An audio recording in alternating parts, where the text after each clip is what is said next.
Rita, eu queria te fazer uma pergunta assim, bastante específica. Eu vou aproveitar um pouco o fato de eu ter vindo dessa área, conhecer um pouquinho de segurança. Já estou, sei lá, uns 4 anos afastado desse trabalho, mas para quem fica 25 anos com isso, a gente consegue um pouquinho de experiência, né? Um pouquinho de olhar sobre esse problema.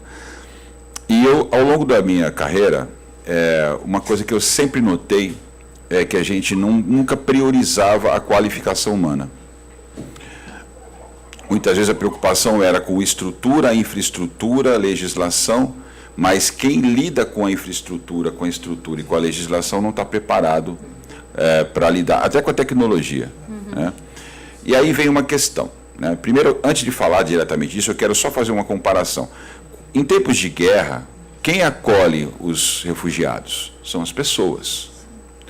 O papel do Estado geralmente é dar alguma logística, permitir, facilitar o visto de entrada, não atrapalhar esse processo, mas quem acaba acolhendo são as pessoas.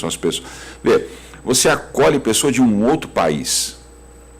Então, o natural, se a gente seguir essa lógica, que quem acolheria, o que você falou para mim é muito claro, é cristalino como a água. A mãe não vai abandonar, vai ficar com o filho, vai deixar o outro para trás. Então, a complexidade do problema demanda também acolhimentos complexos, outro ser humano, que consegue compreender o quadro do cenário. Então, aí eu quero ir para a minha pergunta, né? Por isso que eu fiz esse paralelo de situação de guerra, situação de violência, que as duas usam a força, causam sofrimento e precisa de proteção. Como é que você vê a qualificação? Porque se a gente falar em delegacia da mulher, na minha visão, Rita, se nós tivéssemos hoje uma quantidade muito maior de policiais, tanto masculinos quanto femininos, qualificados, preparados e, como usar aspas, né, credenciados para um atendimento 24 horas, para ser demandado, porque ele faz parte de um programa, ele tem um brevet de atendimento à violência familiar. E eu gosto também de falar a palavra violência familiar, porque ela envolve também violência contra idosos, violência contra deficientes, violência contra criança. E a gente chama isso no currículo de formação de grupos vulneráveis. Porque uma mulher, se ela violenta uma criança, ou violenta um idoso, ou violenta um deficiente, ela é a forte da relação. E, geralmente a violência com o vulnerável ocorre do mais forte para o mais fraco. Então, a qualificação para atender um vulnerável em situação de violência, na minha opinião, precisaria ser priorizada. O que você vê a respeito dos comentários que eu fiz agora sobre a priorização da qualificação e essa mudança de paradigma sobre esse negócio de investir em estrutura, mas não se priorizar a qualificação? O que você enxerga sobre tudo isso? Olha, eu sinceramente falando, eu acho que a qualificação é prioridade no Estado, no governo e no município.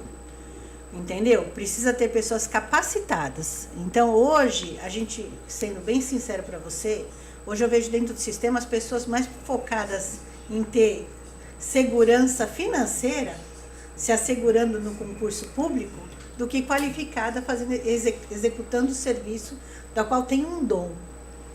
Então, eu digo assim, dentro da Polícia Militar hoje, que a Polícia Militar é a primeira frente de embate com a vítima de violência, porque como que funciona? Ela vai ligar para 190.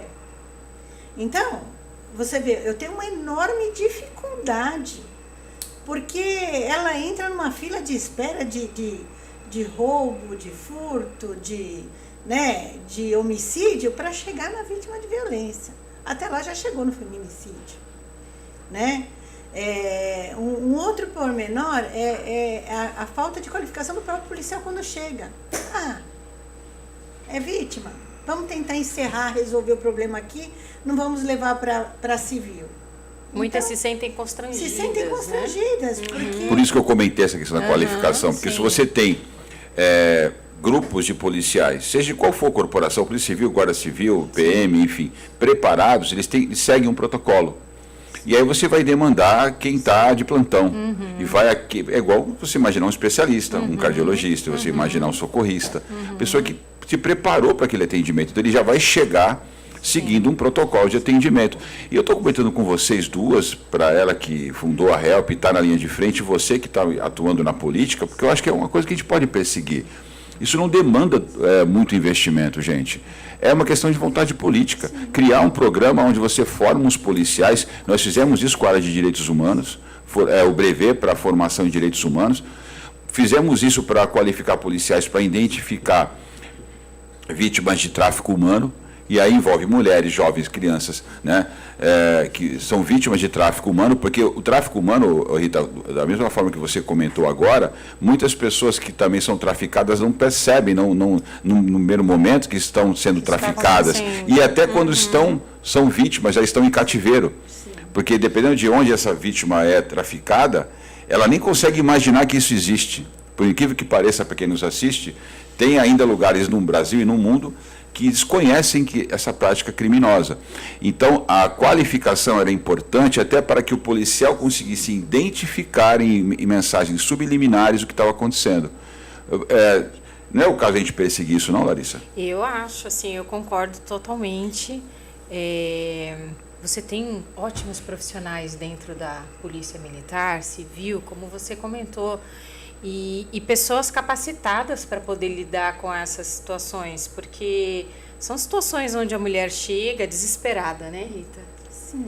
Ela precisa ter coragem, Sérgio, acima de tudo, para pisar na delegacia. Porque o primeiro passo, porque a família já não... A família também, a maioria sabe o que está acontecendo, mas não interfere, não se mete. Eu digo assim, em matéria de leis, nós tivemos muitos avanços. Muitos. Né? Então, vamos dizer assim, e novas perspectivas também. Mas, quando você tenta introduzir isso no Poder Executivo, no Legislativo, né, no Judiciário, a gente tem enormes problemas. Né? Desde o delegado de achar que, eu vou fazer o boletim ou não vou fazer o boletim, você foi espancada. Mas na Lei 11.340, da Lei Maria da Penha, determina e diz, né, na própria lei, que a violência psicológica, moral, patrimonial, né, sexual, ela engloba todo esse contexto. Ela não tem que chegar lá espancada para ter direito a um boletim de ocorrência. Então, nisso, Sérgio, que a gente nós temos muitos problemas. A preparação também ajudaria muito nisso. Entendeu? Sim. Até dentro dos órgãos. A Rita tocou num pedacinho que é muito importante. As pessoas acham que violência é só quando a mulher apanha. Sim.